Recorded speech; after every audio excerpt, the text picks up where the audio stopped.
Assalamualaikum warahmatullahi wabarakatuh. Alhamdulillahirabbil alamin wa bihi nasta'in wa ala umuri dunya waddin. Wassalatu wassalamu ala asyrafil anbiya'i wal mursalin sayyidina wa habibina wa syafi'ina Muhammad sallallahu alaihi wasallam wa ala alihi wa sahbihi wasallim ajma'in, amma ba'du. Sekarang kita hidup di zaman milenial, yang mana zaman tersebut adalah berbagai banyak kompleks, baik politik, baik pendidikan, baik sosial maupun ekonomi. Dan sekarang kita melihat di dalam ekonomi. Ekonomi sekarang semakin berkembang. Dulu ekonomi di Indonesia susah untuk mengembangkan dalam bidang usaha ekonomi, yang mana dulu sangat-sangat minim terhadap ilmu ekonomi. Bagaimana masyarakat bisa memberdayakan dirinya untuk mencari ekonomi.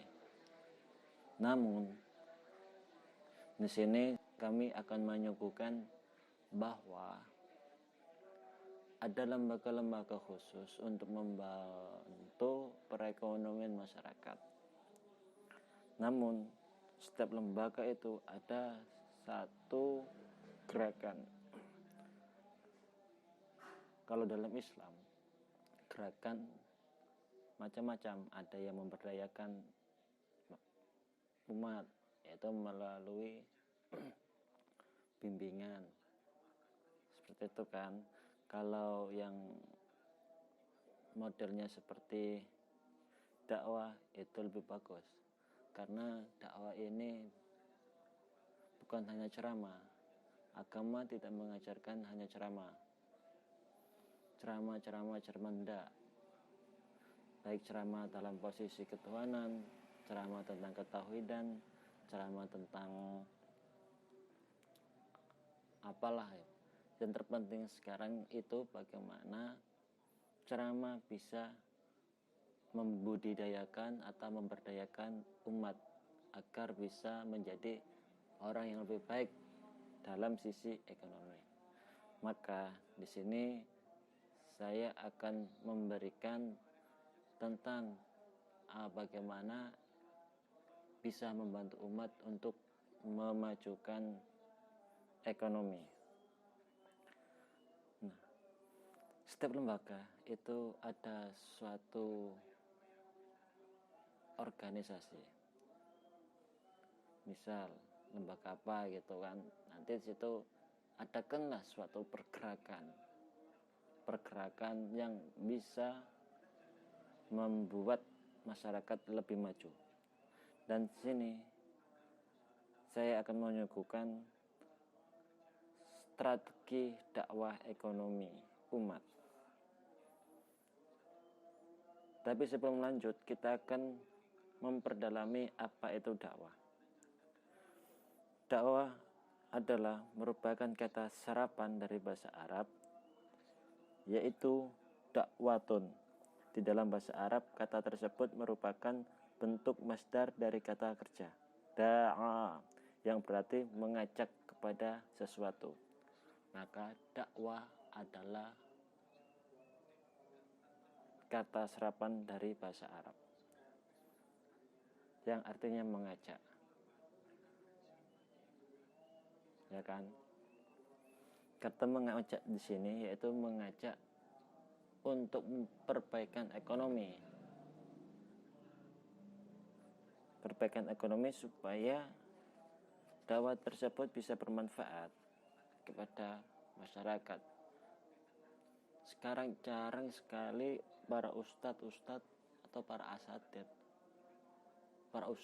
asatid yang mendakwakan tentang ekonomi. Contoh di di kampung saya dakwah ekonomi itu tidak ada. Ya ada paling itu cuma 2%. Dari 100% yang mungkin ada 1%, 2%.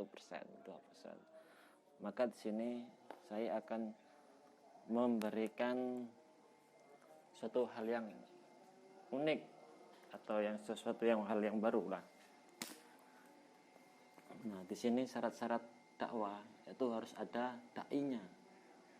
Pertama kan, dalam proses dakwah ada 4 elemen yang tidak terpisahkan dan perlu diperhatikan agar dakwah bisa berjalan dengan sangat baik. Keempat elemen tersebut pada dasarnya saling berkaitan satu dengan yang lainnya. Keempat elemen tersebut adalah berikut ini. Dai. Apa itu dai? Dai adalah pihak yang menyampaikan dakwah.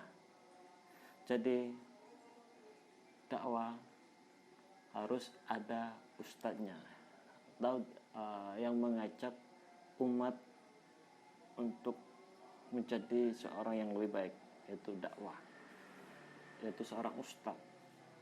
Yang kedua, mad'u.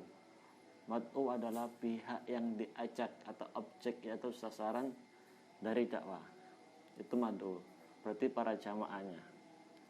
Mad'u bihi. Yang ketiga adalah mad'u bihi. Mad'u bihi yaitu suatu yang disampaikan.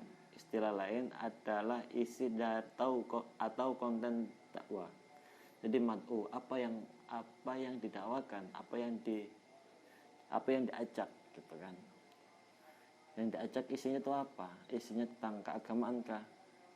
Dakwah, ekonomi, atau apalah gitu kan. Tapi sesuai judul kita yaitu dakwah ekonomi umat. Jadi kita akan hanya membahas tentang dakwah ekonomi umat. Jadi isinya hanyalah ekonomi umat. Bagaimana masyarakat bisa berdaya secara ekonomi. Yang keempat adalah manhaj dakwah, yaitu metode atau strategi dakwah.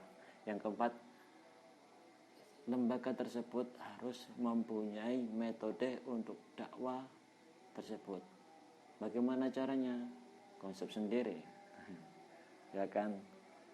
Soalnya setiap lembaga, setiap tempat itu strateginya mempunyai masing-masing. Masyarakatnya juga masing-masing, pola pikirnya juga masing-masing. Jadi diwajibkan untuk setiap lembaga mempunyai karakter sendiri untuk bagaimana bisa mengajak para jamaahnya. Ada 4 elemen ya. Dai, mad'u bihi, manhaj. Dai adalah seorang ustaz. Mad'u adalah orang atau bisa disebut jamaah. Mad'u bihi isi konten. Manhaj dakwah adalah metode dakwah atau cara berdakwah.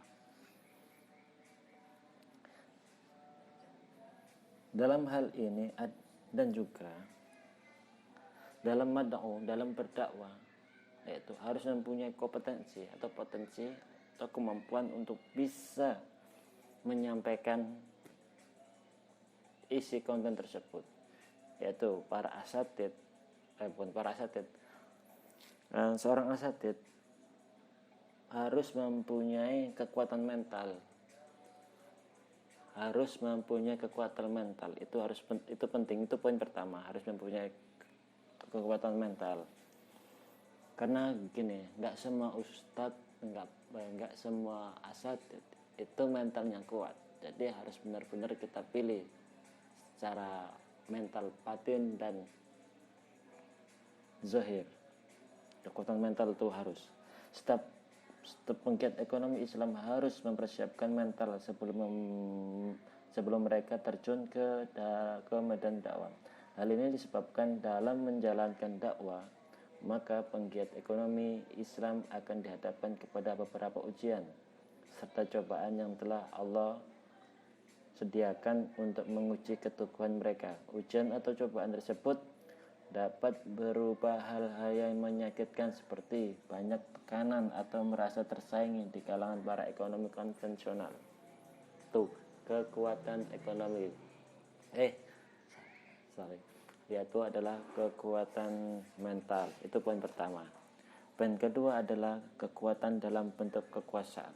Nah, untuk dakwah ini adalah untuk bisa kita praktekkan ketika kita mempunyai kekuatan dalam bentuk kekuasaan. Jadi orang-orang yang mempunyai jadi setiap orang atau setiap orang yang mempunyai jabatan atau kekuasaan itu sangat efektif dan efisien untuk diterapkan ke masyarakat di sisi bidang ekonomi, dakwah ekonomi. Itu poin kedua, mempunyai kekuatan dalam bentuk kekuasaan. Yang ketiga adalah kekuatan teknologi, informasi, media, dan jaringan. Selain dari kekuatan dalam bentuk kekuasaan, kita sebagai mad'u, sebagai dai harus menguasai tentang kekuatan teknologi, informasi, media, dan jaringan. Harus bisa memanfaatkan dunia digital untuk dakwah. Karena dakwah tidak harus naik panggung. Dakwah bisa melalui HP, komputer, tanda tangan, jabatan, kekuasaan, pikiran, itu bisa dakwah dalam bentuk apapun bisa. Setelah itu poin yang selanjutnya, kekuatan finansial. Kekuatan finansial ini adalah terpenting karena ini adalah dana untuk membantu umat ketika umat membutuhkan modal untuk membuka usaha. Harus setiap dai atau lembaga harus siap-siap mempunyai finansial. Jangan sedikit, banyakin finansialnya, karena yang membutuhkan itu semua umat juga cuma satu, banyak umat Islam. Poin yang terakhir yaitu kekuatan intelektual. Kekuatan intelektual adalah kekuatan yang dimiliki oleh para dai, para kreu-kreunya, karena intelektual salah satu sarana untuk bisa tercapai ekspektasinya, ya, intelektual. Kalau tidak ada intelektual dalam berdakwah, tidak akan berjalan dengan tepat. Bisa berjalan tanpa intelektual tapi tidak tahu arahnya kemana gitu. Ya, sampai sekian saya hanya bisa menyampaikan strategi dakwah ekonomi umat, dan melalui pertama yaitu proses dakwah harus ada dai-nya. Yang kedua, mad'unya. Dai itu adalah ustadz, mad'u itu adalah sasaran objek atau dakwah mad'u. Yang ketiga, mad'u bihi atau yang disebut dengan isi kontennya dakwah itu apa. Yang keempat adalah manhaj dakwah. Manhaj dakwah ini adalah metode bagaimana caranya itu dakwah bisa berjalan dengan lancar. Yang poin yang kedua adalah harus kita manfaatkan apa yang dimiliki oleh suatu negara. Para dai juga harus mempunyai intelektual. Kalau ada kekuatan kekuasaan harus dilaksanakan secara Islam, secara ajaran Islam. Kekuatan intelektual juga penting, kekuatan finansial, kekuatan teknologi, informasi, media, dan jaringan. Itu semuanya penting untuk dakwah ekonomi umat. Sekian, apabila ada kekurangan atau ada tambahan, silakan tulis komentar agar bisa dipelajari oleh para ustadz yang akan melanjutkan dakwah ekonomi umat.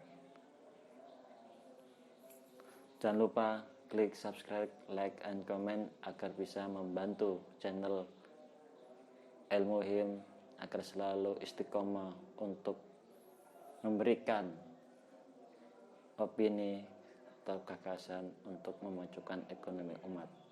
Sekian, assalamualaikum warahmatullahi wabarakatuh.